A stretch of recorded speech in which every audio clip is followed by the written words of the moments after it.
4-р цахилгаан станцын 700-ны нэгд нь гэмтэл гарсны улмаас 20 орчим мянган хэрэглэгчийг багцуулхан 2 цаг цахилгаан эрчим хүч хязгаарлахаар боллоо. За нар салхины станцууд болон импортын эрчим хүчийг тултал нь ашиглаад ч хэрэглээнд хүрэлцэхгүй энэ үед айл хөрхүүдийг ч дор бүрнээ угаалгын машин хөргөгчөө төр салгахыг зөвлөсөн байна.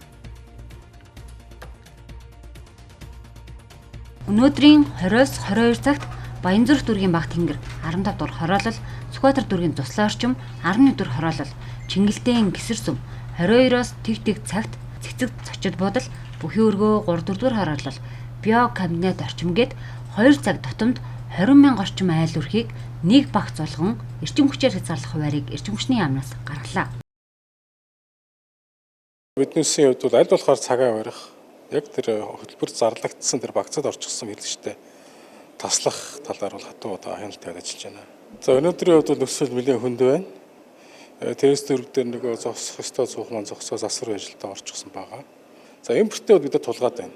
Импортын хэмжээ тулдсан учраас бид нар хязгаарлалтууд хийгдэж байна. За одоо яг одоогийн төвш одоогийн байдлаар нийтдээ 110 орчим мегаваттын буюу өглөөний зарласан багцантай байгаа хэрэглэгчдийн бүгдийг нь тасалдсан байж байна. Бөөрөлжүүдийн цахилгаан станцын хүчин чадал уг нь 300 мегаватт буюу 60 мянган айл өрхийг эрчим хүчээр хангах боломжтой. Гэвч тухайн станцад доголдол үүсч суйрлагдсан хүчин чадлынхаа ердөө 20 гаруй хувийг л төв эрчим хүчит нийлүүлж байна. Энэ станц ашиглалтад орсноор цахилгаан эрчим хүчээр хязгаарлахгүй гэж хотын удирдлагууд болон шийдвэр гаргагчид онцолж баярлаж байлаа. Бөөрөлжүүдийн цахилгаан станцын энэ багахан үйлдвэрлэлээр нар салхины станцуудын эрчим хүчийг нэмэдж төвийн буюу Улаанбаатар, Дархан, Эрдэнэт, Төв аймгийн хэрэглээг хангаж чадахгүй.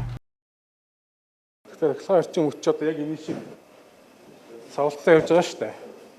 Тэгээд ингээд савлаад байж байгаа гэсэн. Тэрс дөрөв бан одоо 707 машинтай 580 мегаватт авч байна. Одоо энэ яг энэ явж байгаа хоногдолтой тохирсон ачаал бол. За Тэрс 3 одоо 224 мегаватт явж байна. Энэ яг өвлийн гормын дагуу явж байна. Тэрс 23 мегаватт байна. Энэ бас өвлийн гормын дагуу ямар ч бэлтгэл хоногдолгүй тулцсан явж байгаа гэсэн. Нөхцөлөд ингэж хүндэрсэн энэ цаг үед бол айл өрх бүр айл болох цахилгаан эрчим хүчээ бол хэмнэх нь чухал байна. Жишээлбэл айл өрхүүдийн хувьд яг орой одоо 18-аас 21 цагийн хооронд бол яг одоо нийт улсын хэмжээнд, хотын хэмжээнд бол цахилгаан эрчим хүчний хэрэглээ бол дээцэгтэй тулдаг. Энэ цагт бол хөргөгчөө жишээлх юм бол төрөх 2 цагийн хугацаанд ч юм уу салгах, за эсвэл угаалгын машин огт хэрэглэхгүй байх, мөн цахилгаан зух буюу плетгээ одоо бага ашиглах гэдэг юм уу. Иймэрхүү байдлаар одоо айл өрх бүр тодорхой хэмжээгээр ингэж хэмнэх юм бол за яг энэ цахилгаан эрчим хүчний хязгаарлалтын үргэлжлэх хугацаа хоног нь бол буурна гэсэн үг юм байна. 20 жилийн өмнө шийдвэр гаргагчид мэргэжлийнхэн яаралтай эрчим хүчний шинэ их үүсвэр нэмэх шаардлагатай гэж ярьж байсан ч өнөөдөр бодит байдалд хэрэгжээгүй үр дагаврыг айл өрх аж ахуйн нэгжүүд өдөрт 2 цагийн эрчим хүчний хязгаарлалтаагаар хүртэж байна. Одоо бидэнд Батраа хураагуурын станцын хоригдлогдсон багахан эрчим хүчнээс өөр найдах зүйл үлдсэнгүй. Мөн өнөөх 4-р дулааны станцын 700 гэмтэхгүй дэлбэрчихгүйхэн дулаа дөрөвтэй золих юмсан гэсэн хүсэл үлдлээ.